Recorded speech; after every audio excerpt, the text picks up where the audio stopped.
আমি চরণে শরণ নিলাম দেহ পদ ছায়া सब श्रोता वैष्णवीर करी चरण बंदन कृपा करी मोर माते देह श्री चरण सब श्रोता वैष्णवीर पादे मोर कोटि नमस्कार सर्वे पद धूलि देह मस्तके अमारे हृदय स्फुरन कराओ जे उहाय कहाओ बानी कि कही भालो मंद किछुई न जानी निताय गौर हरि बोल जय जय श्री राधे श्याम बोल भक्त वत्सल भगवान की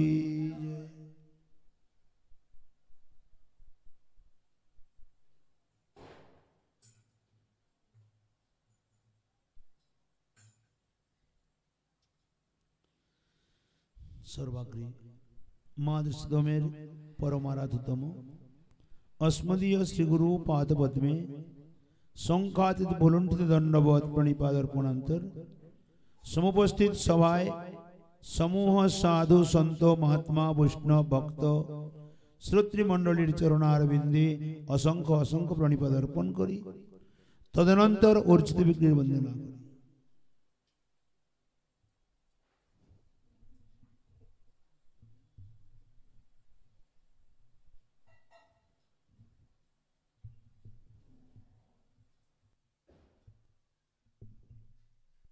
श्री राधे जय राधे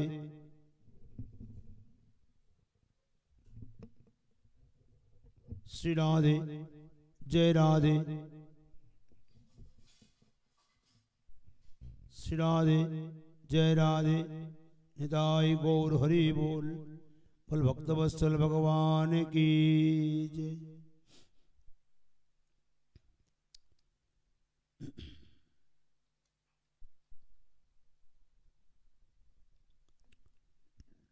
जय जय श्री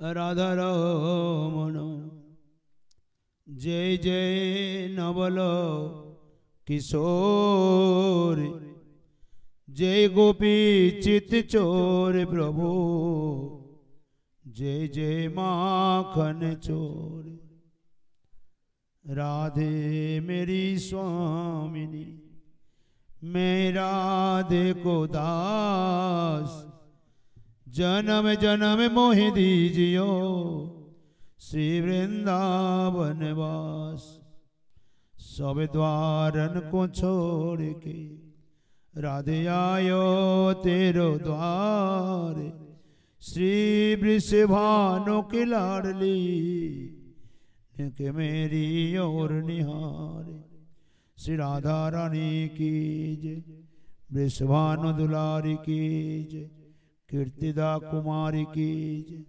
जय जय जय श्री राधे श्याम निदाय गौर हरि बोल। परम लीला पुरुषोत्तम उत्तम सच्चिद आनंदीर घन विग्रह रसिक शिखर चूड़ामणि आनंद कंद श्री बाल कृष्ण लालीर साक्षात बागमय प्रतिमूर्ति पुराण चक्रवर्ती पुराण सम्राट पुराण मुकुटमणि श्रीमद् भागवत महापुराण रूपी ग्रंथ महाराजेर अद्य आमरा भागवत महात्म कथा आस्वादन करब कारण कथा एकबारे बंद अनेक कथा बोलते आछो एकबारे कथाबार्ता बिल्कुल बंद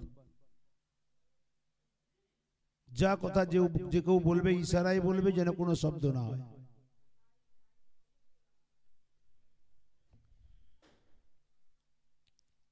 आसाम शिलचर बिलपार स्थित रंजन राय बाबू तार मातृदेवी जार नाम माधुरी राय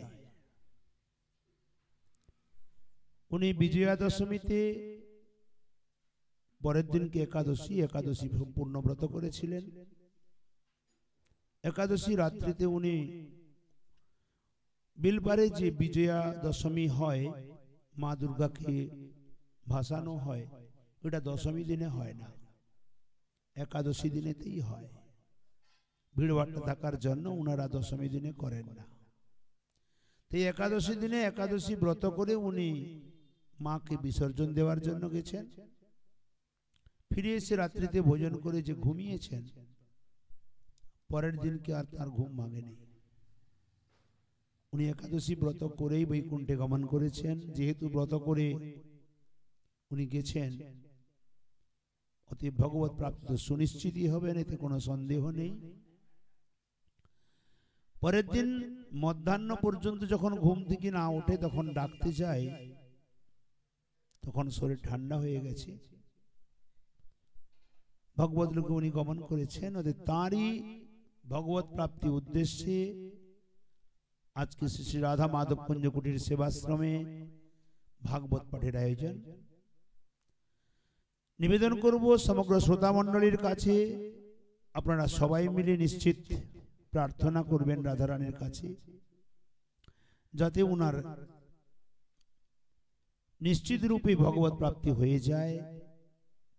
কোন প্রকার যদি কোনো অসুবিধা সুবিধা থাকে, তাও যেন ভগবত কৃপাতে খণ্ডন হয়ে ভগবত চরণে প্রাপ্তি হয়ে যান, এই সবাই প্রার্থনা করবেন। তাই ভাগবত পাঠে যদি কোনো ব্যক্তির অন্তিম নিমিত্ত, অর্থাৎ তার তিরোভাব তিথি নিমিত্ত ভাগবত পাঠ হয়, তাহলে নিয়ম আছে কি শ্রীমদ ভাগবত মাহাত্ম্য পাঠ করা। এই বিশেষ নিয়ম শ্রাদ্ধ বাসরে, বা আজকে যেমন তার শ্রাদ্ধ তিথি, শ্রাদ্ধ বাসরে ভাগবতী মাহাত্ম্য পাঠ করা বিশেষ নিয়ম ভাবে আছে।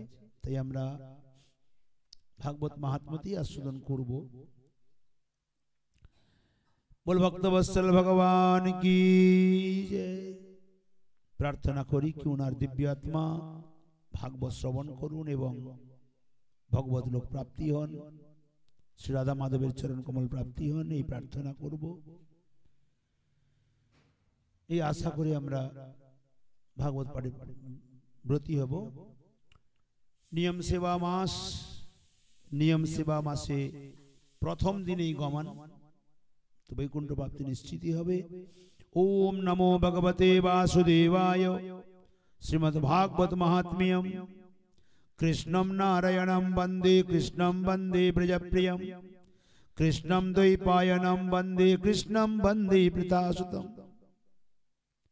শ্রী বেদব্যাস জি মহারাজ প্রথম বন্দনাতে এই পদ্ম পুরাণের অন্তর্গত 6টি অধ্যায় ভাগবত মাহাত্ম্য। ভাগবত মাহাত্ম্য বন্দনাতে প্রথমে কৃষ্ণ স্বরূপ শ্রী ভগবান নারায়ণের বন্দনা করেছেন, যিনি ব্রজের অত্যন্ত প্রিয়, যিনি দ্বৈপায়ন ব্যাস রূপে প্রকটিত হয়েছেন, যিনি পৃথাসুত অর্জুন রূপে প্রকটিত হয়েছেন, সেই শ্রীকৃষ্ণের চরণ আরবিন্দে আমরা সবাই মিলে বন্দনা করি। অত প্রথম অধ্যায় সচ্চিদানন্দ রূপায় বিশ্বোৎপত্ত্যাদি হেতবে তাপত্রয় বিনাশায় শ্রীকৃষ্ণায় বয়ং নমঃ। यं प्रव्रजन्तमनुपेतमपेतकृत्यं द्वैपायनो विरह कातर आजुहाव। पुत्रेति तन्मयतया तरवो अभिनेदु स्तं सर्वभूतहृदयं मुनिमानतोऽस्मि। नैमिषेषु तमासीनो मविवाद महामतिं कथामृतरसस्वाद कुशला सौनक अब्रवीति। नैमिषारण्य क्षेत्रे যিনি কথা শ্রবণে অত্যন্ত পটু, অত্যন্ত কুশল সৌনকাদি ঋষিগণ, ইনারা যজ্ঞ করার জন্য ব্রতী হয়েছেন। কত বছরের জন্য? না, 1000 বছরের জন্য। যিনি 1000 বছরের জন্য যজ্ঞ করছেন, উদ্দেশ্য কি? স্বর্গ প্রাপ্তির উদ্দেশ্য। সারা সম্পূর্ণ জীবন ভোর যজ্ঞ করছেন 1000 বছরের নিমিত্ত, আর উদ্দেশ্য হলো স্বর্গপ্রাপ্তি। স্বর্গপ্রাপ্তি অত্যন্ত তুচ্ছ ফল। স্বর্গপ্রাপ্তি জীবের অত্যন্ত তুচ্ছ ফল, মুখ্য ফল নয়। এমন সময়ে যখন ভগবান তার নিজের পার্ষদগণকে নিজের কাছে নেওয়ার চেষ্টা করেন, তখন সন্ত মহাত্মাকে কৃপা করে তার দ্বারে পাঠিয়ে দেন। অকস্মাৎ সৌনকাদি ঋষিগণের মধ্যে সুত গোস্বামী পাদের আগমন হয়। সুত গোস্বামী পাদ 16 থেকে 20 বর্ষীয় মধ্যে। তাকে দর্শন মাত্রেই 88,000 ঋষিমণ্ডলী উঠে দাঁড়ালেন সবাই মিলে এবং প্রণাম করে স্বাগত করে আসনে বসালেন, চরণ পাদধৌত আদি করে পূজন করলেন। তদনন্তর সৌনকজি অর্থাৎ সম্পূর্ণ ঋষিমণ্ডলীর মধ্যে যিনি শ্রেষ্ঠ, তিনি প্রশ্ন করছেন, হে ভগবান, অজ্ঞানাধ্যান্ত বিধ্বংস কোটি সূর্য সমপ্রভ সুতাক্ষায়ী কথা সারম মম কর্ণ রসায়ন। জীব অজ্ঞান রূপী অন্ধকারে ডুবে আছে। আমরা যত জীব সবাই অজ্ঞান রূপী অন্ধকারে ডুবে আছে, কিন্তু এই অজ্ঞান অন্ধকার থেকে মুক্ত করার নিমিত্ত আপনার যে জ্ঞান কোটি কোটি সূর্যের সমতুল্য, কোটি কোটি সূর্যের সমতুল্য। আপনি সর্বশাস্ত্রবিদ, সমগ্র শাস্ত্র জ্ঞাতা। আপনি এমন ভাবে আপনি কথামৃত বর্ণন করেন, সমূহ শাস্ত্রের সার কথাকে বর্ণন করেন, যার দ্বারা আমাদের অজ্ঞানতা নষ্ট হয়ে যায়। ভগবান, যার দ্বারা ভক্তি জ্ঞান বৈরাগ্য প্রাপ্তি হয়, মায়া মোহ নষ্ট হয়ে যায়। বৈষ্ণবগণ এই জগজাগতিক মায়া থেকে মুক্ত হয়ে শ্রী গোবিন্দ চরণ কি করে প্রাপ্তি হবে তার কথাটি বলেন। প্রভু এইটুকু নয়, এই ঘোর কলিকালে সমগ্র জীব প্রায়শ অসুরতা প্রাপ্ত হয়েছে, প্রত্যেকে দুঃখেতে জর্জরিত, ক্লেশে আক্রান্ত। এদের উদ্ধার কি করে হবে? সাধন ভজন জগতে সমস্ত জীব করে, কিন্তু শ্রেয়সাম যত ভবেৎ শ্রেয়, কল্যাণকারী যাবতীয় কার্য আছে ভগবত ভজনে। সমস্ত কল্যাণকারী সাধনের মধ্যে যেটা সবথেকে সহজ, সরল, উত্তম, যার দ্বারা সহজে সরলে গোবিন্দকে লাভ করা যায়, সেই কথাটা বলেন। পবিত্রকারী বস্তুর মধ্যেও পবিত্রকারী হবে। আর কি হবে? কৃষ্ণ প্রাপ্তি করম। যার দ্বারা জীব কৃষ্ণ প্রাপ্তি হবে, সেটা কবে না? তৎপদ অধুনা। ওই সাধনটি বর্তমান বলো, যার দ্বারা কৃষ্ণ প্রাপ্তি হওয়া যায়। যদি সুত গোস্বামী পাদ বলেন, আমি বলবো কেন তোমাদেরকে? তার পূর্বেই সৌনকজি বলছেন, ভগবান চিন্তামণির লোক শোকম সুরদ্রু স্বর্গ সম্পদাম প্রযচ্ছতি গুরুহ প্রেতো বৈকুণ্ঠম যোগী দুর্লভা।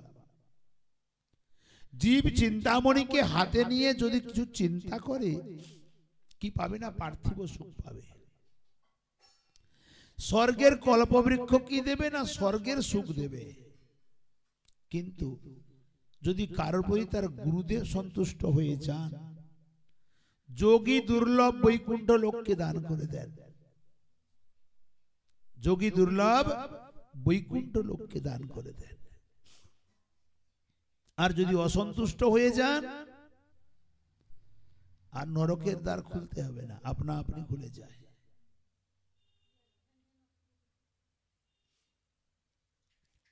অতঃ হে ভগবান, এমন কথা আপনি বলেন, কালরূপী সর্পের মুখের গ্রাস থেকে জীব যেন উদ্ধার হয়ে যায়। সুত গোস্বামী পাদ বলছেন, হে সৌনকজি, ভগবত আমি দেখতে পাবো না, ওই পাখা, ওই লাইট ওখানে আছে।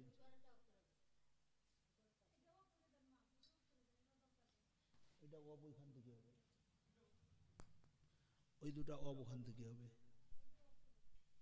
ওইখানকার লাইট অফ করে দাও।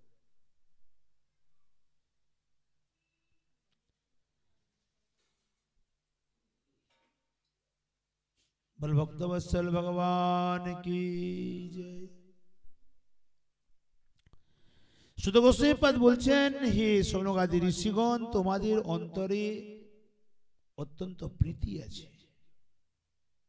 কৃষ্ণ কথা শ্রবণের নিমিত্ত অত্যন্ত প্রীতি আছে। যাদের অন্তরে প্রীতি নাই তাকে কৃষ্ণ কথা শোনাতে নাই। বাইরের লাইট অফ করে দাও উপর থেকে। প্রীতি শৌনক চিত্তেতে ইহতো বচমি বিচার্যচ সর্ব সিদ্ধান্ত নিষ্পন্নম সংসার ভয়নাশনম। আমি বিচার পূর্বক সমগ্র সিদ্ধান্তের শাস্ত্রের সার কথা বলবো, যাকে শ্রবণ করলে সংসার রূপী ভয় দূরে চলে যাবে, থাকবে না। তদহম তে বিরাস্যামি সাবধানতয়া শৃণু, সাবধান পূর্বক শ্রবণ করো। এই সংসারে কালরূপী সর্পের মুখের গ্রাস হয়ে প্রত্যেকটি জীব বসে আছে। অতএব শ্রীমদ্ ভাগবতম শাস্ত্রম কলৌ কীরেণ ভাষিতম। কলিযুগে এই ভাগবত রূপী শাস্ত্র শুকদেব গোস্বামী পাদ দিয়ে গেলেন জীবের উদ্ধারের নিমিত্ত। সহজে সরলে জীব উদ্ধার হতে পারবে। এতস্মাৎ পরম কিঞ্চিৎ মন শুদ্ধই ন বিদ্যতে। এর থেকে মনকে শুদ্ধ করার মতো দ্বিতীয় আর কোনো বস্তু সংসারে নাই। অতঃ জন্ম জন্মান্তরের পুণ্য একত্রিত হলে এই ভাগবতী কথা লাভ করা যায়। দেখো, যে সময়ে পরীক্ষিত মহারাজকে শুকদেব গোস্বামী পাদ ভাগবতী কথা শ্রবণ করানোর জন্য বসেছিলেন, সেই সভায় ইন্দ্রচন্দ্র বরুণ কুবের দিকপাল লোকপাল দেবতাগণ সব পৌঁছে গেছেন অমৃত কলস নিয়ে। শুকদেব গোস্বামী পাদকে প্রণাম করে বলছেন, দেবতাগণ কি হে ভগবান এখানে কি করছেন? পরীক্ষিত কি ব্রহ্মশাপ হয়েছে না? এই ভাগবতী কথা শ্রবণ করাবো বসেছি। ইন্দ্রাই দেবতাগণ বললেন, ভগবান এ কষ্ট করতে হবে না, ভাগবত কথা আমাদের দিয়ে দেন, আর এর পরিবর্তে স্বর্গের অমৃত পরীক্ষিতকে পান করিয়ে দেন। শুকদেব গোস্বামী পাদ উপহাস করে দেবতাগণকে তাড়িয়ে দিয়েছেন। বলছেন, ক সুধা কথা লোকে কো কার্য মনির মহান। আরে কোথায় সুধা আর কোথায় কথা? সমান করে দিলে তোমরা। কোথায় ভাগবতী কথা আর কোথায় সুধা, দুটো সমান করে দিলে। কোন ব্যক্তি যদি কাউকে বলে কি আমার কাঁচের চুড়িগুলা নিয়ে তোমার সোনার কঙ্কণ দাও, কেউ দেবে? তোমরা ওই প্রকার কথা বলতে আছো। ভাগবত কথামৃতের কাছে তোমাদের সুধার কোনো মূল্য নেই, দূর হয়ে যাও, তোমরা শ্রবণের যোগ্য নও। তাড়িয়ে দিয়েছেন উপহাস করে। যখন দেবতাগণকে তাড়িয়ে দিলেন, দেবতাগণ কোথায় গেলেন না ব্রহ্মলোকে চলে গেলেন, ব্রহ্মাজির কাছে। ব্রহ্মাজির কাছে বললেন, কি প্রভু, শুকদেব গোস্বামী পাদের কাছে ভাগবত আনতে গেছিলাম অমৃতের বিনিময়ে, আমাদের অমৃতের কি কোনো মূল্য নেই? আমাদের তাড়িয়ে দিল। ব্রহ্মাজিও বড় সংকটে পড়লেন। তিনি কি করলেন, অমৃত সহ যত সাধ্য সাধন যা ছিল শাস্ত্র আদি সব এক পাল্লায় তুলে আর এক পাল্লায় ভাগবতজিকে রাখলেন। ভাগবতজি তো নড়েও না চড়েও না, সমগ্র একদিকে আর ভাগবত একদিকে, কিন্তু ভাগবতের পাল্লা ভারী আর সব পাল্লা উঠে গেছে উপর দিকে। ব্রহ্মাজি বলছেন, হে দেবগণ, মেনিরে ভগবত রূপম শাস্ত্রম ভাগবতম কলৌ। অকস্মাৎ দেখলেন আকাশ মার্গে এক দিব্য বিমান যাচ্ছে। জিজ্ঞাসা করছেন, এই বিমান কার যাচ্ছে? রাজ্ঞ মোক্ষম তথা ভিক্ষ্য পুরো ধাতা বিস্মিতঃ। দেবতাগণ বলছেন, এই ব্রহ্মদেব, পরীক্ষিত মহারাজ 7 দিন ভাগবত শুনছিল না, বিমানে করে বৈকুণ্ঠে যাচ্ছে, গোলক ধামে। ব্রহ্মাজি বলছেন, রে পাগলগণ, যে কথা শ্রবণ করলে সাক্ষাৎ গোলক প্রাপ্তি হওয়া যায়, সে কথা অমৃতের সঙ্গে তুলনা করেছে। রাধে,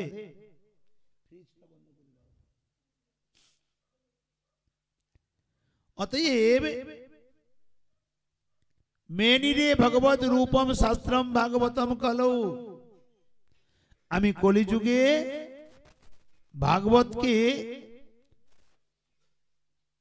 সাক্ষাৎ ভগবানের স্বরূপ বলে মানি। মেনিরে আমি কি মানি ভগবত রূপম, সাক্ষাৎ ভগবানের স্বরূপ, অর্থাৎ শ্রীমদ ভাগবতম শাস্ত্রম প্রত্যক্ষ কৃষ্ণ এবহি, ভাগবত শাস্ত্র হলো সাক্ষাৎ কৃষ্ণ। যে ব্যক্তি ভাগবত শ্রবণ করে প্রতি অক্ষরে অক্ষরে কথার মাধ্যমে শ্রী গোবিন্দকে হৃদয়ের মধ্যে স্থাপিত করে দেয়, অতএব ভাগবত সাক্ষাৎ কৃষ্ণ।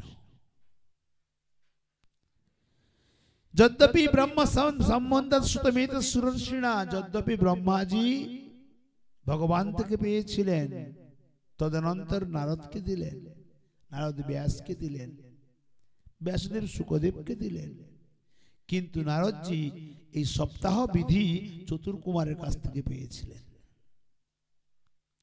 যিনি লোক বিগ্রহ মুক্ত, অর্থাৎ সংসারে যিনি পূর্ণ মায়া মুক্ত। সেই নারদজি অত্যন্ত অস্থির হয়ে প্রশ্ন করে দিয়েছেন, সৌনকাদি ঋষিগণ কি ভগবানের কি করে সম্ভব হলো? আপনি এমন দুজনের কথা বললেন, নারদজি এক জায়গায় থাকে না, আর চতুর্কুমার বেশি কোথাও যায় না, দুজনের সাক্ষাৎকার কি করে সম্ভব হলো? না নারদজি 7 দিন বসতে পারবে, না সৌনকাদি ঋষিগণ 7 দিন হাঁটতে পারবে, সম্ভবই না। সনকাদি ঋষিগণ, সনকাদি ঋষিগণ আর সৌনকাদি ঋষিগণের পার্থক্যতা আছে, এটা বুঝতে হবে। সৌনকাদি ঋষিগণ 88,000 ঋষিমণ্ডলী, আর সনকাদি ঋষিগণ ব্রহ্মাজির 4 পুত্র, সনক, সনাতন, সনন্দন, সনত কুমার। এই 4 পুত্রের কাছ থেকে দেবর্ষি নারদ সপ্তাহ বিধি লাভ করেছিলেন। সুত গোস্বামীপাদ বললেন, এতে এক কারণ হয়ে গেছিল। কি হয়েছিল? কদাচিৎ দেবর্ষি নারদ বদ্রীনাথে তিনি দৌড়াতে দৌড়াতে যাচ্ছেন, পেছন থেকে চতুর্কুমার ডাক দিয়েছেন, ভগবান ইয়ে দেবর্ষি কোথায় যাচ্ছ? ঘুরে পড়েছেন, প্রণাম করে বলছেন, ভগবান মনে করেন আমি আপনাদেরকেই খোঁজ করছিলাম। বলে কেন, কি কারণে খোঁজ করছিলেন? তখন তিনি বললেন, আমি এই পৃথিবীকে উত্তম নগরী মনে করে গিয়েছিলাম, পৃথিবীকে উত্তম নগরী মনে করে আমি গিয়েছিলাম। প্রয়াগ, পুষ্কর, প্রয়াগ, কাশী, গোদাবরী, হরিক্ষেত্র, কুরুক্ষেত্র, শ্রীরঙ্গ, সেতুবন্ধ সর্বত্র ভ্রমণ করলাম, কিন্তু কোথাও শান্তি পেলাম না, কোন স্থানে শান্তি পেলাম না।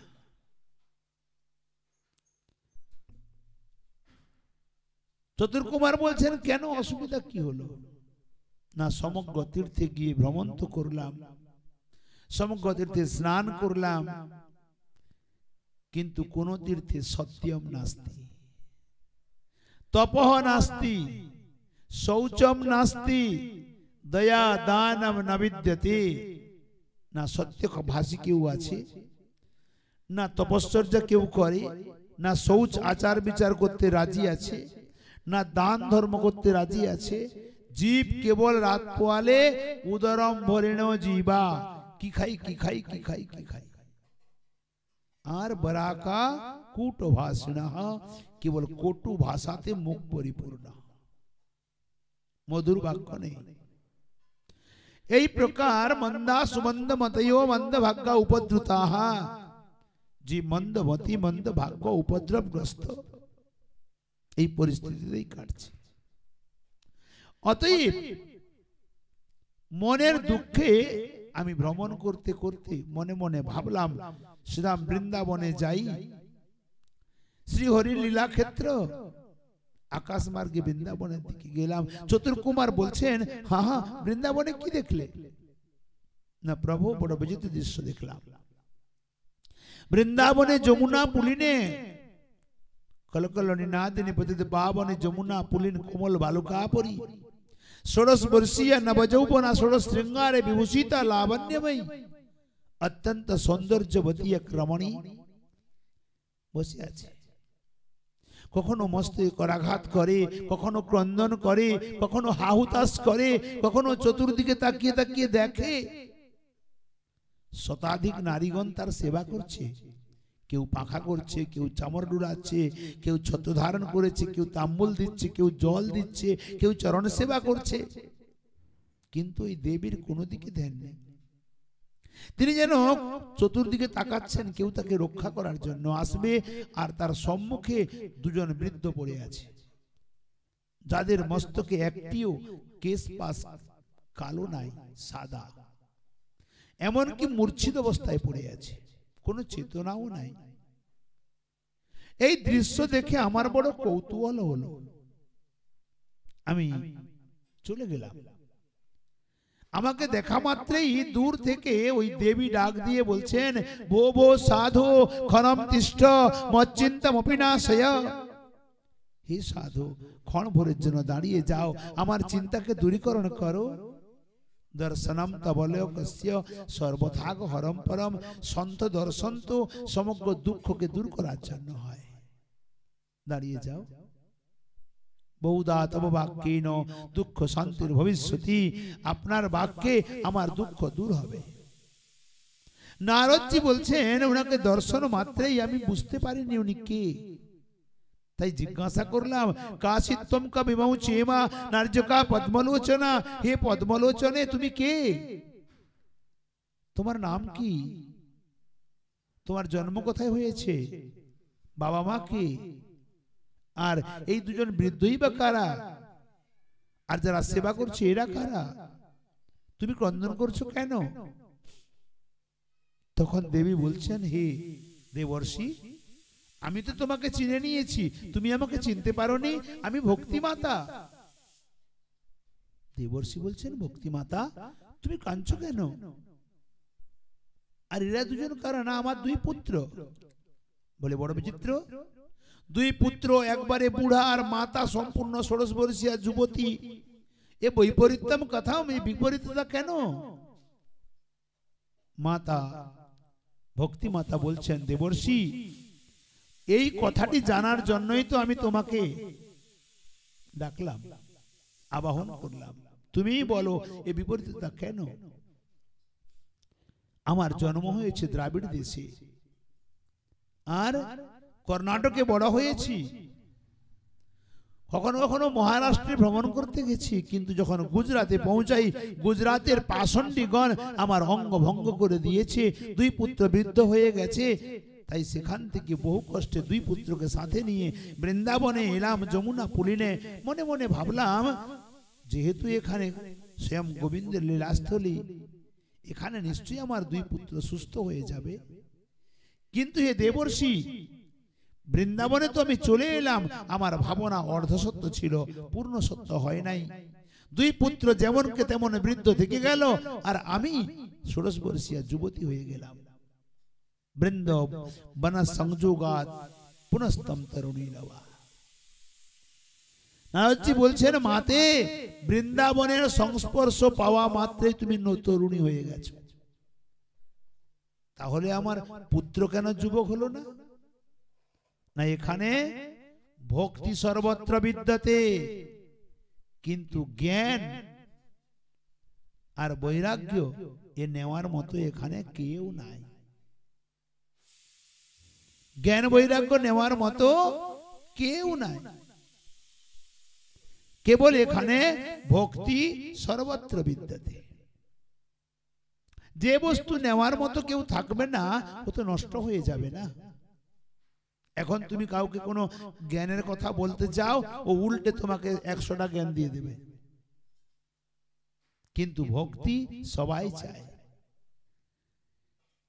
ক্রোধী, কামী, লোভী যে কোনো ব্যক্তি হোক না কেন ভক্তি চাই। এই জন্য ভক্তি নবযৌবনা।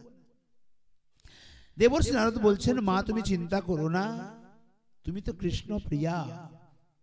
তুমি যদি চণ্ডাল গৃহে যাও না, তোমার সূত্রকে ধারণ করে স্বয়ং গোবিন্দ বৈকুণ্ঠ ছেড়ে ওই চণ্ডালের গৃহে চলে যায়। অতএব তোমার কোনো চিন্তা নেই।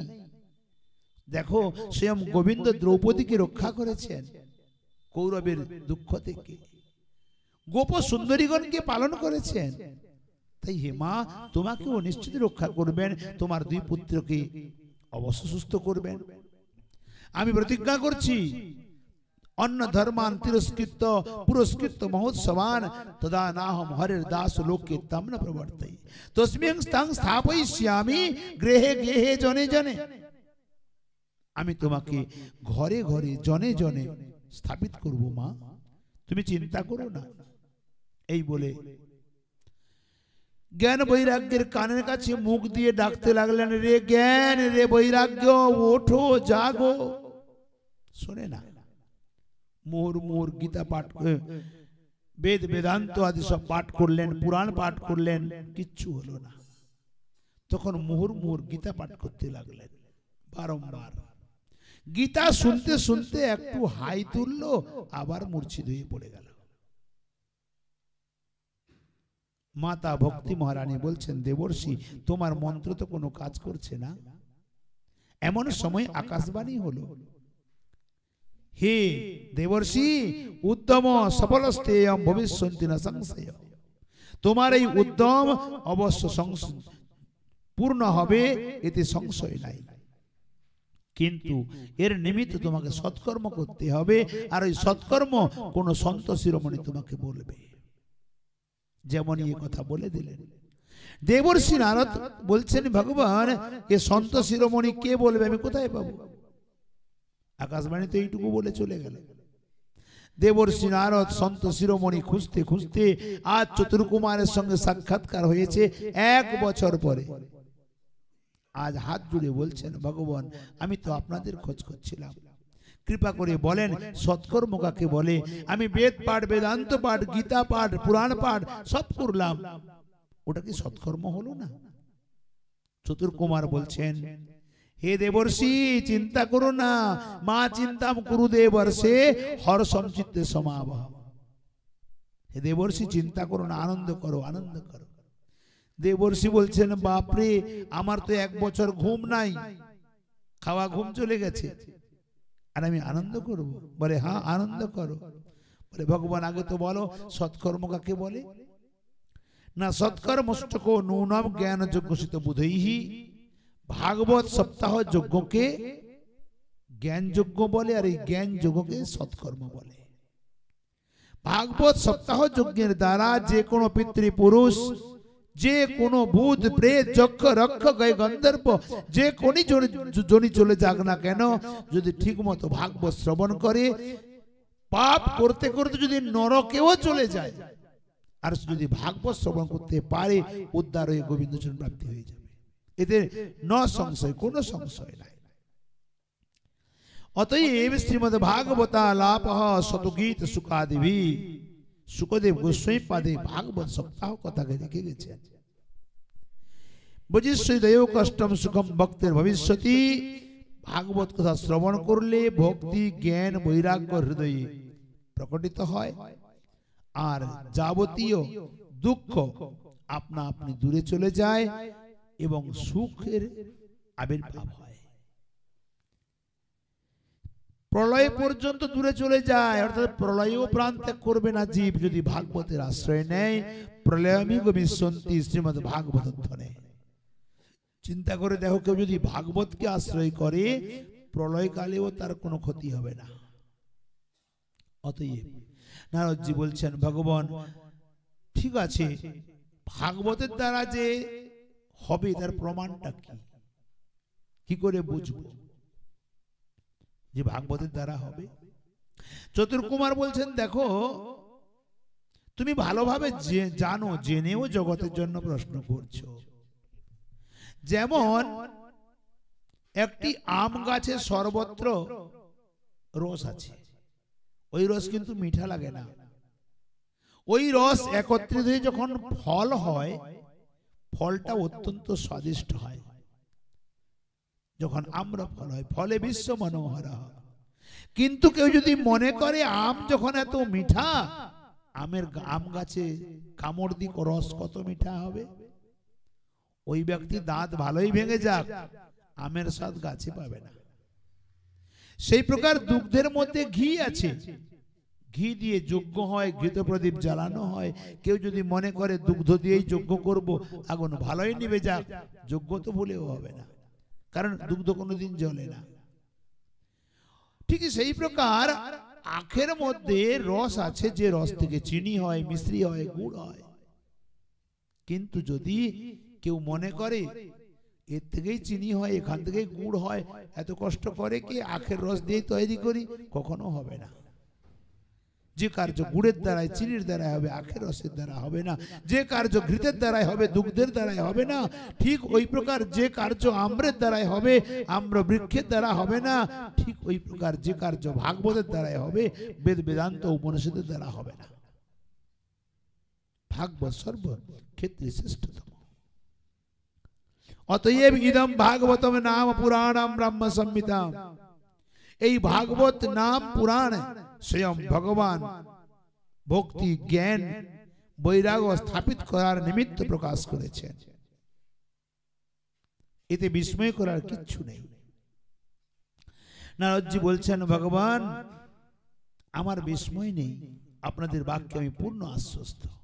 কিন্তু প্রভু যদ্দর্শনম চ বিনিহন্ত শুভানি সদ্য শ্রেয়স্তনোতি ভবদুঃখদবর্ধিতানাম নিঃশেষ শেষ মুখ গীত কথৈকপানা প্রেম প্রকাশ কৃতয়ে শরণম গতোস্মি।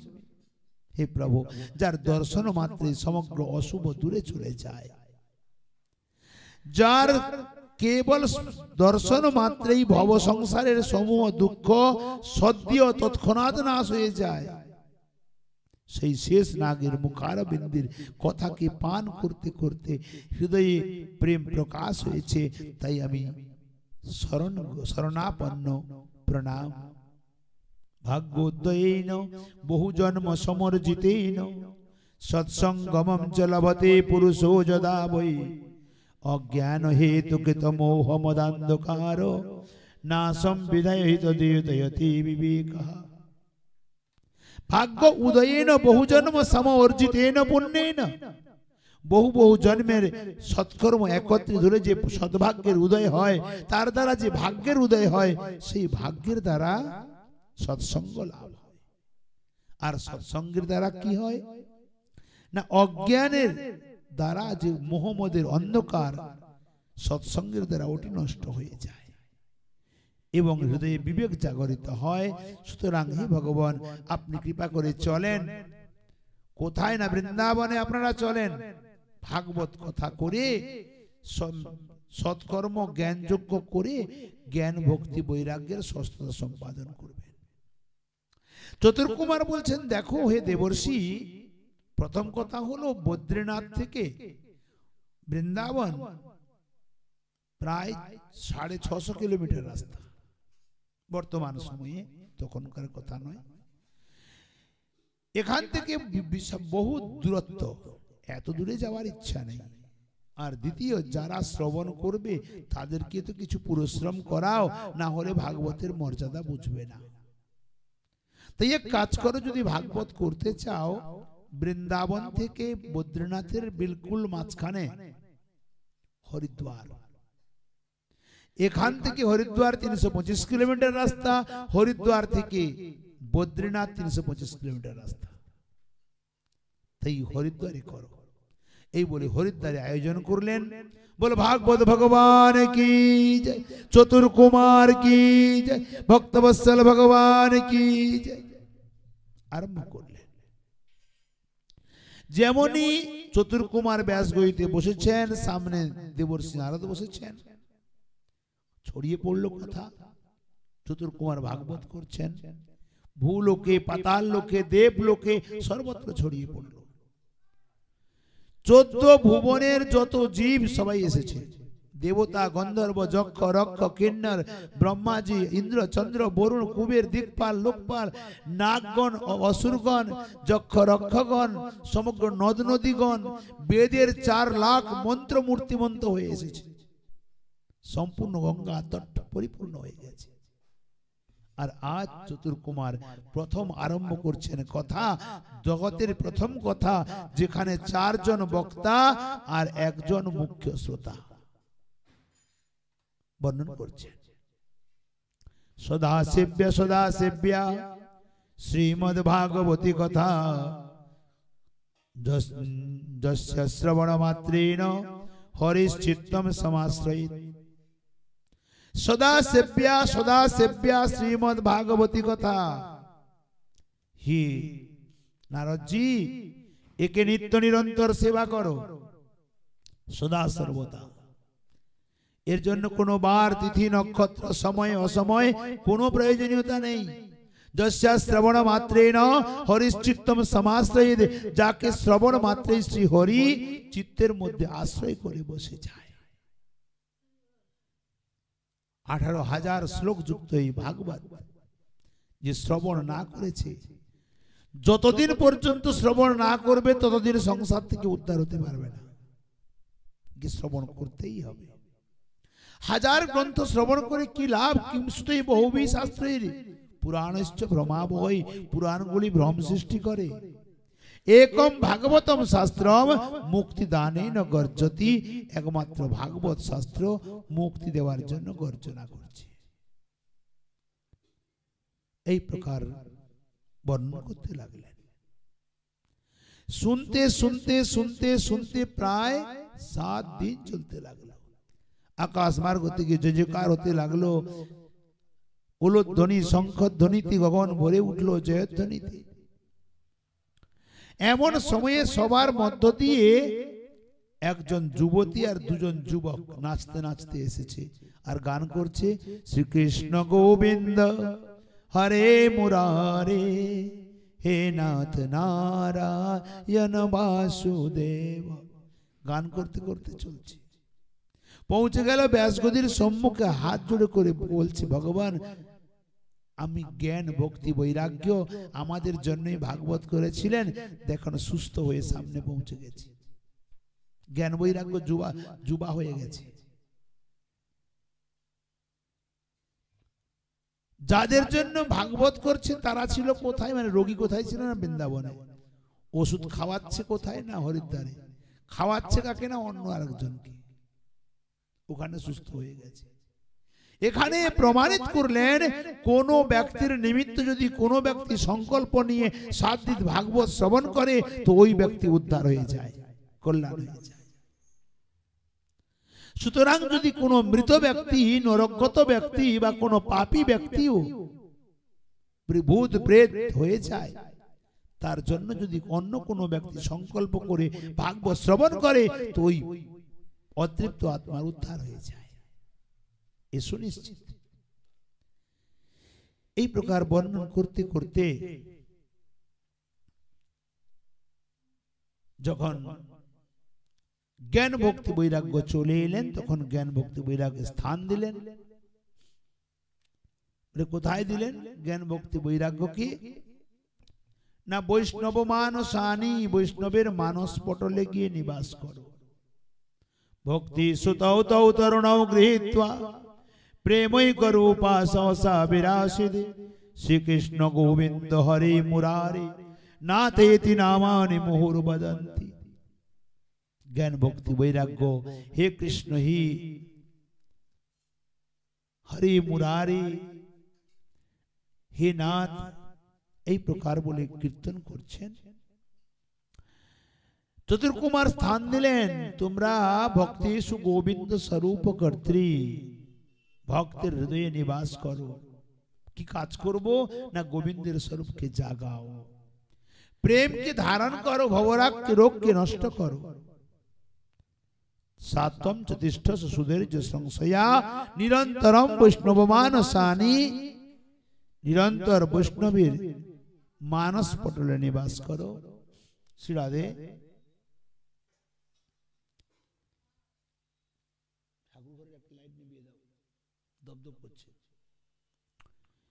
নিরন্তর বৈষ্ণবের মানস পটলে গিয়ে নিবাস করো। সকল ভুবন মধ্যে নির্ধনাস্তি অপি ধন্য নিবসতি হৃদি শাম শ্রীহরির ভক্তিরেখা হরিরপি নিজ লোকম সর্বথা তো বিহায় প্রবিশতি হৃদি তেষাম ভক্তি সূত্র বনোদ্য। এখানে বলছেন সমস্ত ভুবনের মধ্যে যদি নির্ধন হয় সেই ধন্য। বলে কেন না, যার হৃদয়ে ঐকান্তিকী হরি ভক্তি আছে। শ্রী হরিও নিজের লোককে পরিত্যাগ করে ওই ভক্তিকারী ব্যক্তির হৃদয়ের মধ্যে আসন লাগিয়ে বসে যান। কীর্তন বড় সুন্দর চলছে। এমন সময়ে ভক্তবৎসল ভগবান স্বয়ং প্রকট হয়ে গেলেন সবার সম্মুখে। সপার্ষদ প্রকট হলেন যেখানে কীর্তন প্রারম্ভ হলো বড় সুন্দর করে। কিন্তু দেবর্ষি নারদ প্রশ্ন করলেন, ভগবান আমার মনে একটি বড় সংশয়। চতুর্কুমার বলছেন, বলো না। আপনার ভাগবতকে শ্রবণ করে কোন যোগী ঋষি মুনি, কোন তপস্বী মনস্বী, কোন পুণ্যাত্মা ধর্মাত্মা যদি এরা উদ্ধার হয়ে যায় এতে কোনো বড় কার্য নয়। কিন্তু আপনার ভাগবত শ্রবণ করে কোন অনাচারী, ব্যভিচার, পাপাচার, দুরাচার, ভ্রষ্টাচার, কদাচার, অত্যাচার, মদ্যপায়ী, স্বর্ণচুরিকারী, গুরুপত্নী গমনকারী, ব্রহ্ম হত্যাকারী, গো হত্যাকারী, নারী হত্যাকারী, ভ্রূণ হত্যাকারী, এরা কি উদ্ধার হতে পারবে? জীবন পর্যন্ত পাপ করতে করতে নরকে চলে গেছে, ভূতজনি প্রেতজনি চলে গেছে। এরা কি উদ্ধার হতে পারবে? যদি এরা উদ্ধার হয়ে যায় তাহলে জানবো আপনার ভাগবতের মহিমা আছে। অন্যথা কিসের মহিমা? কোন প্রমাণ আছে? বলছেন বড় সুন্দর করে দেব চতুর্কুমার কি নারদ, বড় সুন্দর ইতিহাস আছে, শোনো। তুঙ্গভদ্রা নদীর তটে আত্মদেব নামক এক ব্রাহ্মণ ছিল। ব্রাহ্মণ অত্যন্ত ধনী ছিল, কিন্তু ভিক্ষাবৃত্তি করত। তার পত্নীর নাম ছিল ধুন্ধুলি। কোন সন্তান সন্ততি কিছুই ছিল না। নিপুত্রী ব্রাহ্মণ ছিল। লোক বলতে আরম্ভ করলো, নিপুত্রী ব্রাহ্মণের হাতের জল শুদ্ধ না, খেতে নাই। পিতৃগণ পিণ্ড স্বীকার করতো না, গাছ লাগাতো ফল হতো না, গো পালন করতো, গাভীও বন্ধা হয়ে যেত। তার গৃহে কোনো সন্তান সন্ততি নাই। সন্তান প্রাপ্তির নিমিত্ত বহু চেষ্টা করলো, বহু চেষ্টা করেছে ধর্ম কার্যের নিমিত্ত, কিন্তু হয়নি। তখন ওই ব্রাহ্মণ গৃহত্যাগ করে বনে চলে গেল প্রাণ ত্যাগ করার জন্য। আমার ঘরে পুত্র নাই কেন? অকস্মাৎ এক ঋষির সঙ্গে সাক্ষাৎকার হয়। ঋষি প্রশ্ন করেন, কি হলো বিপ্রবর, তুমি কাঁদছো কেন? ব্রাহ্মণ বলছে, কিম ব্রবীমি ঋষে দুঃখম পূর্ব পাপেন সঞ্চিতম মদিয়া পূর্বজাস্তায়াম কবষ্ণম ভুঞ্জতে। আমি পূর্ব পাপের দ্বারা কোন পাপ করেছি আমি জানি না। আমার হাতের পিণ্ড জল পিতৃপুরুষগণ গ্রহণ করে না, গো পালন করলে সে বন্ধা হয়ে যায়, বৃক্ষে ফল ধরে না, এমনকি গৃহে কোনো ফল কিনে এনে রাখি তো পচে যায়। অতএব এর একটাই কারণ, সবাই মিলে বলছে আমি নিপুত্রী, সুতরাং ঋষিবর আমাকে পুত্র দেন। ঋষি ত্রিকালদর্শী ছিলেন। তিনি আত্মদেবের ললাট রেখা দেখে বলে দিলেন, হে আত্মদেব, পুত্র প্রাপ্তির আশাকে পরিত্যাগ করো। বলে কেন? না কেবল এই জন্মে না, সপ্ত জন্মা বধিতব পুত্র নৈবচ নৈবচ, 7 জন্ম পর্যন্ত সন্তানের মুখ দেখতে পাবে না। আর সগর মহারাজ তো 60,000 পুত্র ছিল, সর্বকে সিঁড়ি বেঁধে দিয়েছে। মহারাজ অঙ্গের এক পুত্র ছিল, যার জন্য অঙ্গকে বনে চলে যেতে হয়েছে। পুত্র পুত্র পুত্র নিয়ে কি করবে? তুমি সন্ন্যাস গ্রহণ করো। ব্রাহ্মণ বলছে ঋষি মুনিগণের এটাই তো স্বভাব, কেউ যদি এসে দুঃখের কথা বলে না তাকে রাস্তা ধরিয়ে দেয়, সন্ন্যাস নাও। আরে গৃহস্থ সরস ধর্ম, গৃহস্থ ধর্ম হলো সরস ধর্ম, আর সন্ন্যাস ধর্ম শুকনো ধর্ম, ঠকর ঠকর ঠকর ঠকর মালা গড়াবে, কোন কাজে? এ আমাদের হবে না। আমাকে বলপূর্বক পুত্র দাও, অন্যথা প্রাণ ত্যাগ করবো, ব্রাহ্মণ হত্যা পাপ তোমাকে লাগবে। ঋষি মনে মনে ভাবলেন আমি কেনই বা জিজ্ঞাসা করে নিলাম, এখন তো পুত্র দাও, নতুবা ব্রাহ্মণ বেচারা মরে যাবে। ঋষি একটি ফল বের করে দিয়ে বললেন নিয়ে যাও, তোমার পত্নীকে ভোজন করিয়ে দেবে, কিন্তু সাবধান, 1 বৎসর ধরে মিথ্যা কথা বলতে পারবে না, ঝগড়া করতে পারবে না, অনাচার করতে পারবে না, ভগবানের পূজা সেবা করতেই হবে, ভক্তি পথে চলতে হবে। কিন্তু ধুন্ধুলি দেবী বিলকুল বিপরীত ছিল। সৌভাগ্য স্থাপিকা, কুটিলা, এমনকি অত্যন্ত কৃপণাও ছিল, কলহপ্রিয়া ছিল, যে কারণে ধুন্ধুলি আত্মদেবের সঙ্গে কখনো গন্ডগোল হতো না। বলে কেন না, গন্ডগোল তখন হবে যদি শ্রীমতীজির কথার উপরে কোনো কথা বলে না, তখনই না গন্ডগোলটা দাঁড়াবে। হ্যাঁ জি, যেটা বলছো হ্যাঁ জি, বাস, তো কোনো গন্ডগোলই নাই। এই প্রকার আত্মদেব জানে আমার পত্নী তো খুবই সুশীলা, অসুবিধা কিছু নেই। তো আত্মদেব ফল নিয়ে চলে এসেছে নিজের পত্নীকে দেওয়ার নিমিত্ত। পত্নী মনে মনে ভাবছে বুড়া কালে আবার এখন পুত্র চাই, ছিলাম ভালো, পুত্র কন্যা কিছু নেই, ভালোতেই আছি, বুড়া কালে পুত্র চাই। প্রত্যেকটি গ্রামে বা প্রতিটি নগরে মায়েদের একটা গোষ্ঠী থাকে, 2-5 জন মহিলা, 10 জন মহিলার গোষ্ঠী থাকে। ওই সহেলদের মাঝখানে আলোচনা করলো, আমার স্বামী আমার জন্য ফল নিয়ে এসেছে, সন্তান হবে। সবাই বলছে খুব ভালো কথা, বলে খাক, ভালো কথা, আমি এখনই ফল খেয়ে নেব, উদর বড় হয়ে যাবে, আমি ঠিক মতো খেতে পারবো না, শরীর দুর্বল হয়ে যাবে, আমি হাঁটতে পারবো না, যদি গ্রামে ডাকাত পড়ে যায় আমি দৌড়ে পালাতে পারবো না, কাজ করতে না পারলে ননদ নিয়ে সব নিয়ে পালাবে সম্পত্তি আদি। যে যত করে বোঝায় আর হয় না। আর যদি মনে করো তাও হলো, গর্ভে সন্তান যে আসবে, সে যে জন্ম নেবে তার কি মানে আছে? সোজা হয়ে জন্ম নেবে, যদি বাঁকা হয়ে জন্ম নেয় তো? আর যদি শুকদেবের মতো যদি 16 বছর থেকে দেয় তখন কি হবে? যে যত করে বোঝালো হলো না, তখন তার দিদির সঙ্গে ষাটগাঁট বাঁধতে লাগলো।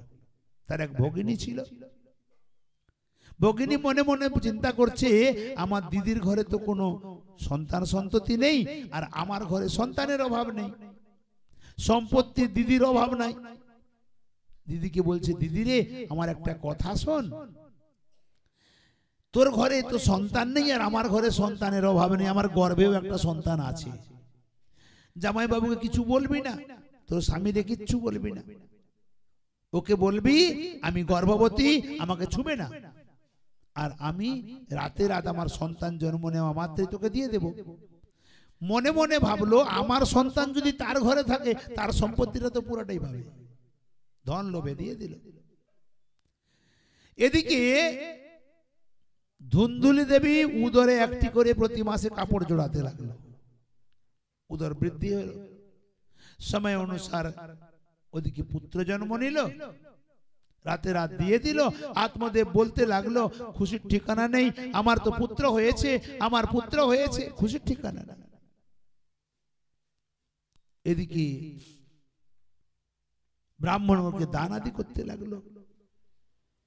3 মাস পরে ওই যে ফলটি ছিল না, গোমাতায় খাইয়ে দিয়েছিল কে? ধুন্ধুলি।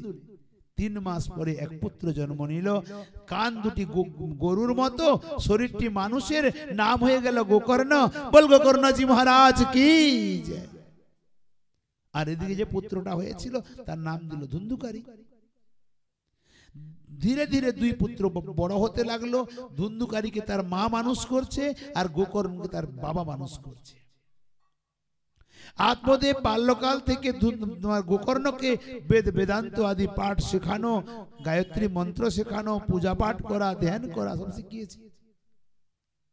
আর ধুন্ধুলি তার পুত্রকে কেমন করেছে না, ছোটবেলায় কাঁচের গুটি নিয়ে খেলতো, তাস খেলতে লাগলো, পাশা খেলতে লাগলো, ধীরে ধীরে লোকের ঘরে চুরি করতে লাগলো, নিজের ঘরে চুরি করতে লাগলো, মনে মনে ভাবতে লাগলো একটাই তো সন্তান, কতবার নেবে, নিয়ে যাক, ধনের তো অভাব নেই। ধীরে ধীরে বাইরে চুরি করতে করতে ডাকাতি করতে লাগলো, লুকিয়ে লুকিয়ে লোকের ঘরে আগুন ধরিয়ে দেয়, ছোট ছোট শিশুকে ধরে কুয়ার মধ্যে ফেলে দেয়। এখন তো ভয়ঙ্কর ডাকাত হয়ে গেছে, একাই একটা একটা রাজবাড়ি ডাকাতি করে আনে।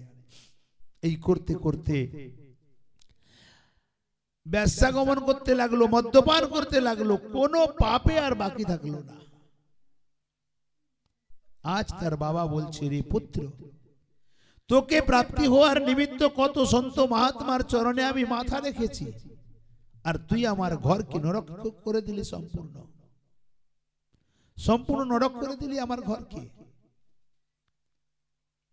শোনা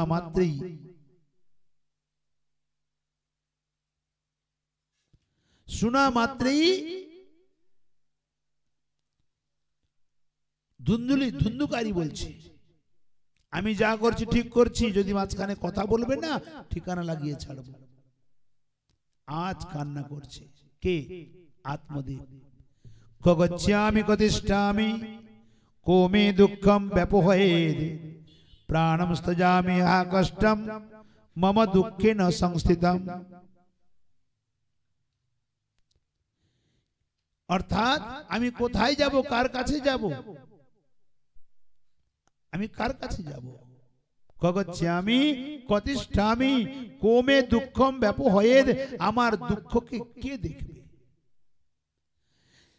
আজ বলছে প্রাণম স্তজামি হা কষ্টম মম দুঃখে ন সংস্থিতম, আজ আমি প্রাণ ত্যাগ করব।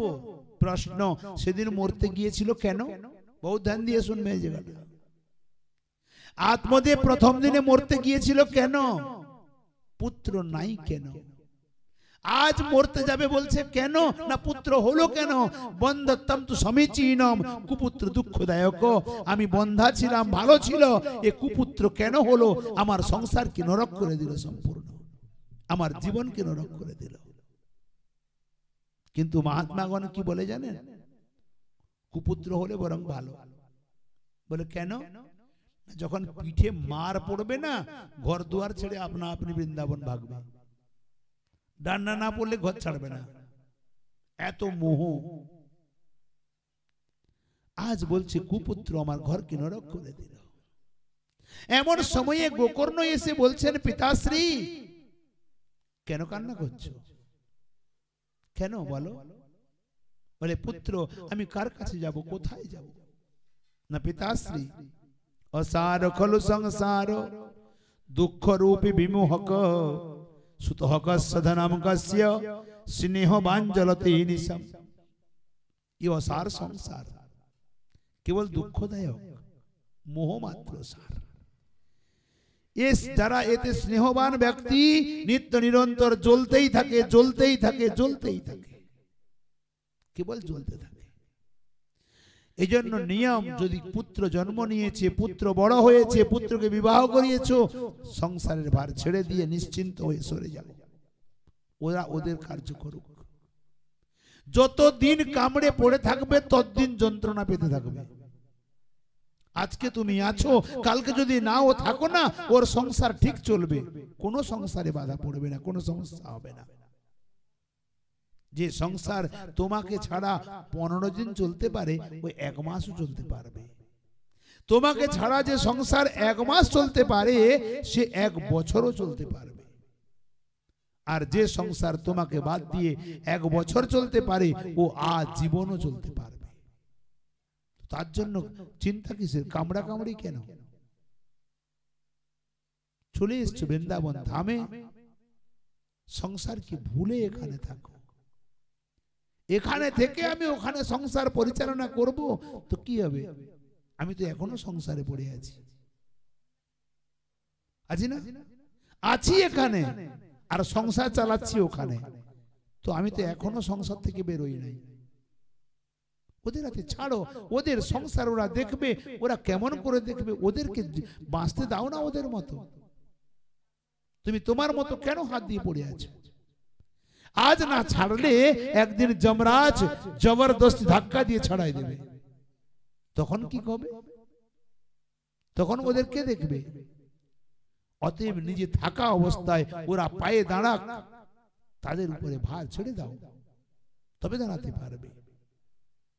এখানে ওই কথাটি বলছেন পিতাশ্রী স্নেহবান জলতে নিশম, যে স্নেহী ব্যক্তি হয় ও দিন রাত জ্বলতেই থাকে, জ্বলতেই থাকে। এই সংসারে নচ ইন্দ্রস্য সুখম, ইন্দ্রেরও সুখ নেই, কারণ ও লোভী। নচেন্দ্র সুখম কিঞ্চিৎ ন সুখম চক্রবর্তী নহ, চক্রবর্তী রাজারও সুখ নেই। সুখম অস্তি বিরক্তস্য মুনির একান্ত জীবিনঃ, যারা মুনি, যারা ত্যাগী, যাদের মধ্যে মোহ নেই, উনারাই জগতে সুখী। অতএব পিতাশ্রী মঞ্চা জ্ঞানম প্রজারূপম মোহত নরকে গতি, এ আমার পুত্র, আমার পুত্র, আমার পুত্র, এই ভাবনাকে পরিত্যাগ করো। মোহকারী ব্যক্তি নরকে গমন করে। অতএব হে পিতাশ্রী, অন্ধকূপে স্নেহ পাশে বদ্ধ পঙ্গু রহম সটহ, অন্ধকূপে স্নেহ পাশে যে পঙ্গু বদ্ধ, কর্মণা পৈত নূন মামুদ্র দয়ানিধি, আজ আত্মদেব বলছেন দয়ানিধি আমাকে উদ্ধার করো। গোকর্ণ বলছেন সুন্দর করে, এই বোতল নিচের দিকে কর, ওর মুখে লাগাবি না। গোকর্ণজি বলছেন দেহস্থি মাংস রুধিরে বিমোদিত যত্তম জায়া সুতা ধৃসদা মমতাম বিমুঞ্চ পশ্যানি সমজগদিতম ক্ষণভঙ্গনিষ্ঠম বৈরাগ্য রাগ রসিকো ভবভক্তিনিষ্ঠ। এই শরীরটি অস্থি মাংস রুধির দিয়ে তৈরি। এর মধ্যে 7টা ধাতু আছে, অস্থি, চর্ম, মেদ, মাংস, মজ্জা, রক্ত, রস। উপরে চামড়াটি যদি খুলে দেওয়া যায় না, কেউ আর ভুল করেও তাকাবে না এর দিকে। বাকি পত্নী পুত্র আদি জয়া সুতা ধৃসদা মমতাম বিমুঞ্চ, আমার পত্নী, আমার পুত্র, আমার পতি, আমার সংসার, এই মমতাকে পরিত্যাগ করো। অনন্য মমতাম বিষ্ণু মমতা প্রেম সঙ্গতা ভাবস্য এব সান্দ্রাত্মা বুধই প্রেম নিগদ্যতে। যদি মমতা করতে হয় তো শ্রী গোবিন্দের প্রতি করো, অনন্য মমতা। এই সংসারের প্রতি করে কোনো লাভ হবে না। সংসার ধোঁকাবাজ, সংসার দাগাবাজ, কিন্তু আমার গোবিন্দ ধোঁকা দেয় না, গোবিন্দ দাগা দেয় না। আর এই জগৎকে ক্ষণভঙ্গুর বলে মনে করো। বৈরাগ্য রাগ রসিকো ভবভক্তি নিষ্ঠ, হৃদয়ে বৈরাগ্যতা উৎপন্ন করে ভগবানের ভজনে প্রবৃত্ত হও। ধর্মম ভজ সুদতম ত্যজলোক ধর্মান। এখানে দুটি ধর্ম কথা বললেন। ধর্মম ভজ লোক ধর্মান ত্যাজ, অর্থাৎ ভগবত ধর্মের ভজন করো, লৌকিক ধর্মকে বর্জন করো। লৌকিক ধর্ম কাকে বলে আর ভগবত ধর্ম কাকে বলে? না, যে ধর্মে সংসার পুনঃ পুনঃ উপজায় সে ধর্ম অধর্ম মানিয়া শ্রুতি গায়, ওটি হলো লোক ধর্ম। সংসারে যাবতীয় ধর্ম এই লৌকিক ধর্ম, আর ভগবানের ভজন রূপী যাবতীয় ধর্ম এ ভগবত ধর্ম।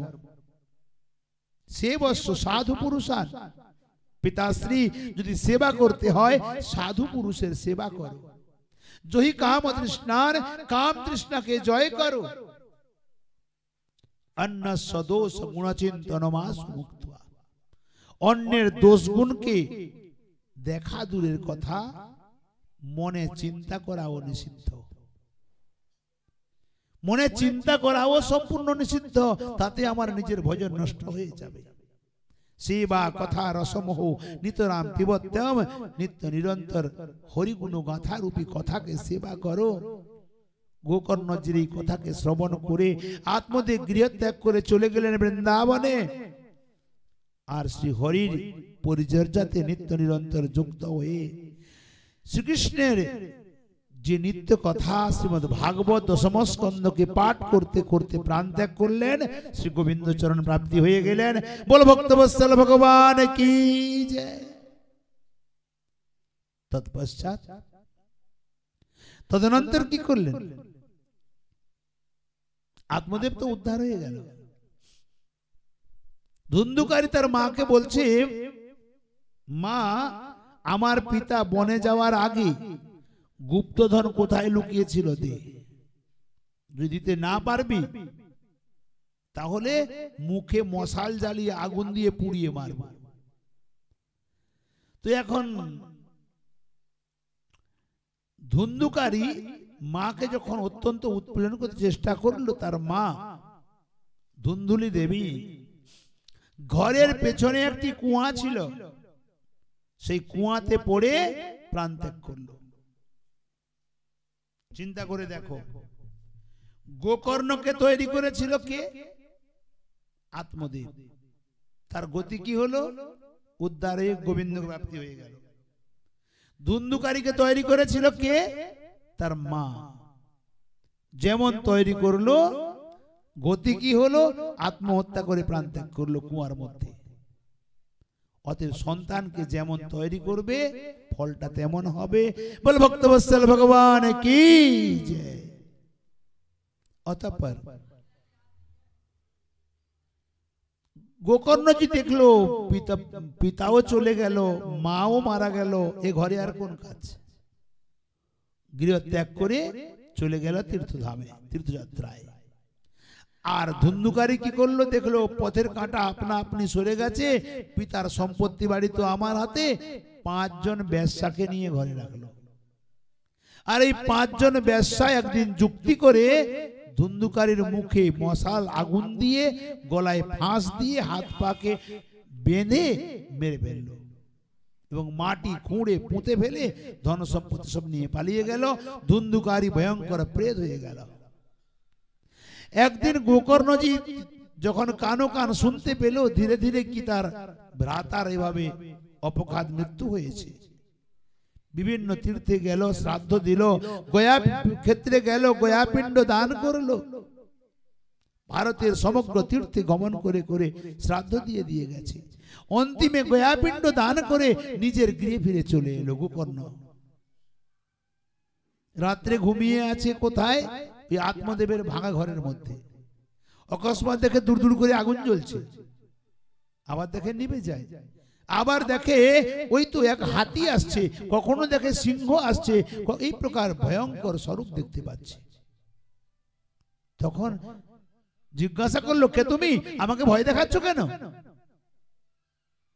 যখন জিজ্ঞাসা করলো তখন কালো কালো স্বরূপে সামনে দাঁড়িয়ে পড়ে বলছে, অহম ভ্রাতদি অস্মি ধুন্ধুকারিতে নামতঃ। হে গোকর্ণজি, আমি তোমার ভাই ধুন্ধুকারী। আমি আমার নিজের দোষে ব্রহ্মত্বকে নাশ করে আজ ভয়ঙ্কর প্রেতজনিতে পৌঁছে গেছি। অহো বন্ধু কৃপা সিন্ধু মাম উদ্ধর দয়ানিধি। হে দয়ানিধি, আমাকে উদ্ধার করো। গোকর্ণজি বলছেন, হে ধুন্ধুকারী, তোমার উদ্ধারের জন্য তো আমি গয়াপিণ্ড দান করেছি। না, গয়াপিণ্ড দান করলে আমার মতো পাপী উদ্ধার হবে না। যারা সামান্য স্তরের পাপী তাদের উদ্ধার গয়াপিণ্ডতে হয়ে যায়। আমার উদ্ধারের নিমিত্ত তো অন্য কিছু করতে হবে, আমাকে উদ্ধার করো।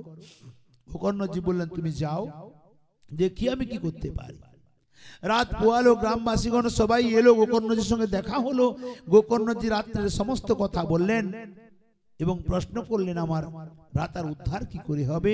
সবাই মিলে বলল, হে গোকর্ণ, তুমি সিদ্ধ পুরুষ, তুমি বলো কি করে হবে।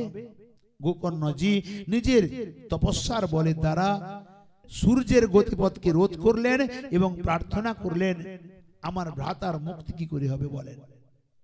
সূর্যদেব উচ্চস্বরে বলতে লাগলেন, শ্রীমদ্ ভাগবতান মুক্তি সপ্তাহম বাচনম কুরু। শ্রীমদ্ ভাগবত সপ্তাহের দ্বারা মুক্তি হবে, অতএব শ্রীমদ্ ভাগবত সপ্তাহ যজ্ঞ করো।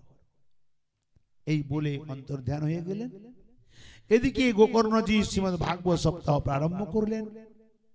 প্রারম্ভ করে ধুন্ধুকারীকে আবাহন করলেন, কিন্তু ও তো প্রেত শরীর, আসনে বসার মতো ক্ষমতা নাই। তাই আশেপাশে ছিল একটি বাঁশ, 7 গাঁট যুক্ত বাঁশ, তাতে একটি ছিদ্র ছিল, তার মধ্যে প্রবেশ করে বসে থাকলো। সূর্যোদয় থেকে সূর্যাস্ত পর্যন্ত ভাগবত চলতো। আর সায়ংকালীন সময়ে বাঁশের একটি করে গাঁট ফাটতে ফাটতে 7 দিনে 7টি গাঁট বিদীর্ণ হয়ে চতুর্ভুজ রূপ ধারণ করে ধুন্ধুকারী প্রকট হলো। আর হাত জুড়ে বলল, হে গোকর্ণজি প্রণাম, আজ তোমার কৃপাতে আমি উদ্ধার হয়ে যাচ্ছি। এই বলে প্রণাম করলো।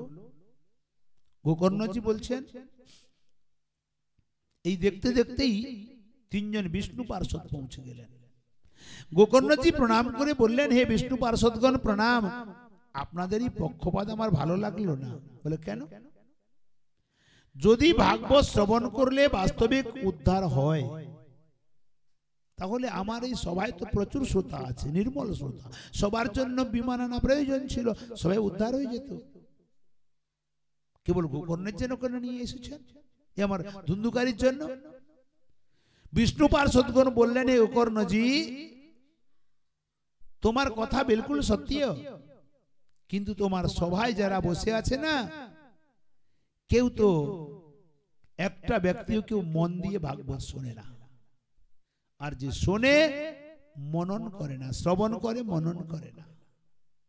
মনন কাকে বলে না? শ্রবণ করার পরে যে কথাগুলি শুনলাম তাকে চিন্তন করা, তাকে মনন বলা হয়। মরণ আবার বলো না, মরণ নয়, মনন। কারণ পোতরাকুণ্ড বললে যখন উল্টা করে বলে, তারপর মনন বললে আবার না মরণ বলে বসে। এই কারণে দুবার বলছি, মরণ নয় মনন, চিন্তন যাকে বলা হয়। ভাগবত শ্রবণ করে যদি চিন্তন না করে তাহলে কার্যকারী হবে না। এখানে ঢুকবে ওখানে বেরিয়ে যাবে। এই জন্য পুরা লীলাকে চিন্তন করতে, মনন করতে, স্মরণ করতে হয়। ধুন্ধুকারী বাঁশের মধ্যে বসে 7 দিন 7 রাত অনাহার অনিদ্রাতে শ্রবণও করেছে, মননও করেছে। তোমার শ্রোতারা একজনও করে নাই। তুমি এক কাজ করো, পুনরায় ভাগবত করো, স্বয়ং গোলকাধিপতি গোবিন্দ আসবেন, তোমাকে কোলে করে নিয়ে যাবেন, বলে দিয়ে চলে গেলেন। সবাই শুনলো, সবাই দেখলো। এখন তো সবাই মিলে বলে, আর কথা শুনলে শুনতে বসলে ঘুমাবো না, উঠা বসা করব না, বসে তুলাবাতি মুড়বো না, ভুটুর ভুটুর গল্পও করব না, মন দিয়ে শুনবো। গোকর্ণজি কথা প্রারম্ভ করলেন। সবাই বিলকুল নিস্তব্ধ, মন দিয়ে সবাই শুনছেন। 7 দিন পূর্ণ হলো, স্বয়ং ভগবান গোলকাধিপতি প্রকট হলেন, বললেন, হে গোকর্ণ এসো, চলে এসো, নিয়ে যাব। গোকর্ণজি বলছেন, প্রভু আপনি আমাকে নিতে এসেছেন, আপনার চরণে অসংখ্য প্রণাম, অসংখ্য ধন্যবাদ, আমি যাব না। বলে কেন যাবে না?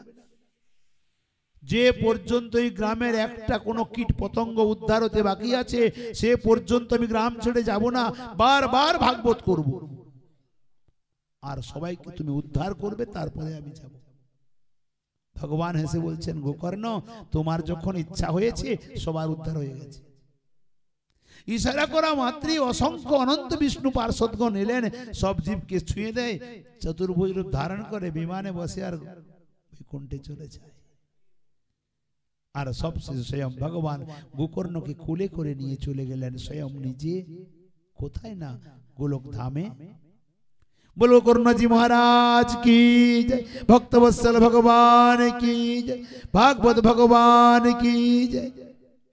এই গোকর্ণ উপাখ্যান শাণ্ডিল্য ঋষি, যিনি জল এবং বাতাস ভক্ষণ করে দিন কাটান, তিনি চিত্রকূট পর্বতে নিত্য নিরন্তর একে পাঠ করেন প্রত্যহ।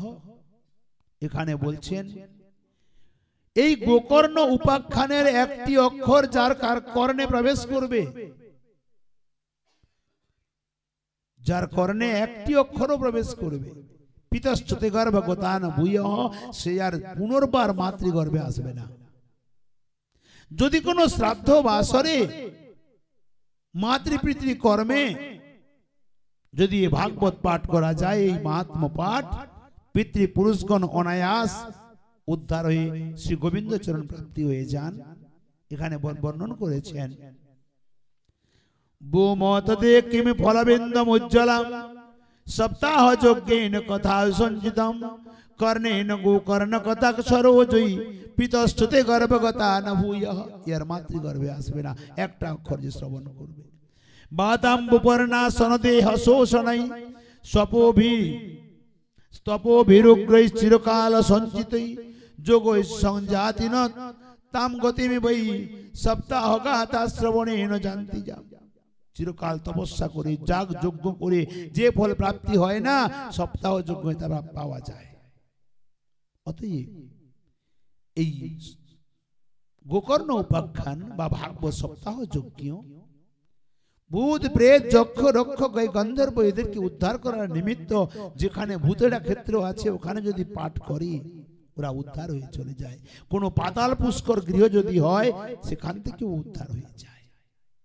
অতঃপর বললেন কি ভাগবত সপ্তাহ যজ্ঞ যদি করতে হয় কোনো দৈবজ্ঞ পণ্ডিতকে ডেকে সাধুকে যিনি পারবেন তাকে ডেকে এই বিষয়ে আলোচনা করতে হয়। খরচা কত হবে ভাগবতে না বিবাহে যাদের সম বিত্তম তাদের সম পরিকল্পিত। একটি বিবাহ বাসরে যে প্রকার খরচা হয় একটি ভাগবত সভায় তত খরচা হবে, এ খেয়াল রাখতে হবে। এক কন্যা বিবাহে যত খরচা হয় এবং দিন বার তিথি নক্ষত্র দেখে স্থির করার পরে দেশে দেশে গ্রামে গ্রামে বৈষ্ণব জনের কাছে পত্র লিখতে হবে এবং যখন বৈষ্ণবগণ আসবেন তাদের স্থান দেওয়া, প্রসাদ দেওয়া, তাদেরকে সুরক্ষা দেওয়া এই সমস্ত কর্মের কর্তব্য। বক্তা এই প্রকার হবে ঐকান্তিক কৃষ্ণ ভক্ত যেন হয়, বিভিন্ন ধর্মে যেন বিভ্রান্তিশীল না হয় এবং শাস্ত্রজ্ঞ হয়, জ্ঞানী হয়, উদাহরণ দিয়ে যেন বোঝাতে পারে। এই প্রকার ভাগবত প্রারম্ভ করবে। ভাগবত 7 দিন পর্যন্ত যত শ্রোতা আসবে সবাইকে প্রসাদ দেবে, তুলসী পাতা দেবে, তুলসী মালা দেবে। সম্ভব যদি হয় ভাগবত গ্রন্থ দান করবে, তাম্র পাতায় লিখিত করে স্বর্ণ মণ্ডিত করে দান করবে। আর যদি শক্তি না হয় তাহলে কেবল ভাগবত দান করবে কিনে এনে। বলে এর দ্বারা কি হয় না, যদি ভাগবত ভগবান সন্তুষ্ট হন, ভাগবত প্রতি গৃহে রেখে পুজো করা উচিত। যেখানে ভাগবত স্থাপিত হয়ে যায় তার আর কোনো বিগ্রহ লাগে না, কেবল ভাগবতের কাছে ভোগ লাগিয়ে প্রসাদ পেতে পারবে। কারণ বিগ্রহ আর ভগবান, ভাগবত আর বিগ্রহ দুই এক বস্তু, এতে কোনো সংশয় নাই। বরং বিগ্রহ অর্চনা পূজনেতে অপরাধের সম্ভাবনা আছে, ভাগবত অর্চন পূজনে অপরাধের সম্ভাবনা নাই। ভাগবতের সেবা পাঠ করলেই সেবা, পুজো করলেই সেবা। বিগ্রহের কাছে কর্মকাণ্ডে থাকে, শুদ্ধ অশুদ্ধ বা বিবিধ প্রকার সমস্যা থাকে, কিন্তু ভাগবতের সে পরিস্থিতি থাকে না। ভাগবত সদা সেব্যা, সদা সেব্যা শ্রীমদ ভাগবতী কথা, একে নিত্য নিরন্তর সেবা করতে পারো। এই জন্য ভগবান অপেক্ষা ভগবানের কথামৃতের সেবা করলে ভগবান অনেক বেশি সন্তুষ্ট হন। এই প্রকার সমস্ত কথা বর্ণন করলেন।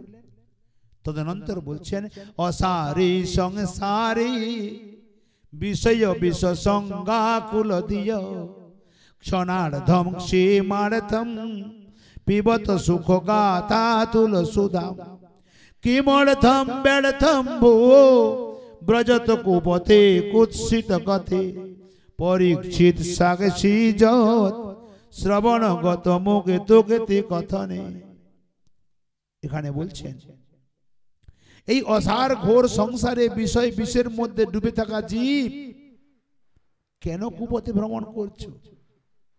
ক্ষণার্ধকাল যদি ভাগবত কথামৃতকে আস্বাদন করো আর জগৎ বন্ধনে থাকতে হবে না। দেখো সাক্ষাৎ পরীক্ষিত তার সাক্ষী, ভাগবত কথাকে শ্রবণ করে উদ্ধার হয়ে হরিচরণ প্রাপ্তি হয়ে গেল। এ তামজো নিয়ততয়া শৃণোতি ভক্তিয়া যশ্চৈনম কথয়তি শুদ্ধ বৈষ্ণবাগ্রী তৌ সম্যক বিধিকরণাৎ ফলম লভেতে যথাস্যা যথাত্যার্থেন ভুহি ভুবনে কিমপ্যসাধ্যম। এই ভাগবতী কথা যিনি গুণগান করে বা যার কাছে গুণগান করে, যে শ্রবণ করে, উভয়ে উদ্ধার হয়ে চলে যায়। এবং এই কথা সর্বদা বৈষ্ণবের সামনে বর্ণন করা উচিত, যেখানে সেখানে বর্ণন করা উচিত না। এর দ্বারা ভুবনে অপ্রাপ্তিকর কিছু থাকে না। ভাগবত মাহাত্ম্য আমরা এই পর্যন্ত আস্বাদন করলাম। এতপর এখানে বিশ্রাম দেব। এখান থেকে আমরা শিক্ষা পাই নিত্য নিরন্তর ভাগবতের সেবা করি। যদি পাঠ করতে নাও পারি, কমসে কম ফুল তুলসী দিয়ে নিত্য পুজো করি। স্বয়ং ভগবান ভাগবত পাঠে বা ভাগবত সেবাতে অত্যন্ত সন্তুষ্ট হন। বিগ্রহ সেবা করলে ভগবান যে সন্তুষ্ট হবেন, ভাগবত সেবা করলে তার থেকে অনেক বেশি সন্তুষ্ট হন। তাই ভাগবতকে নিজের জীবন করে নেওয়া উচিত। আমরা এই ভাগবত পাঠ করার পরে প্রার্থনা করব কি রঞ্জন রায় বাবুর মা মাধুরী দেবী, উনি ভাগবত কথা শ্রবণ করি নিত্য লোক প্রাপ্তি হন, এই প্রার্থনা করব। শ্রী গোবিন্দ রাধা মাধবের চরণ প্রাপ্তি হয়ে যান, এই প্রার্থনা করে আজকের কথা আমরা এখানে বিশ্রাম দেব। যাবতীয় ভুল ত্রুটি আছে সবাই মিলে এক অবোধ মূর্খ বালক মনে করে কৃপা করে ক্ষমা করে দেবেন। সর্বচরণের সঙ্গে প্রণতি অর্পণ করি। নিতাই গৌর হরি বল। জয় জয় শ্রী রাধে শ্যাম বল ভক্তবৎসল ভগবান কি জয়।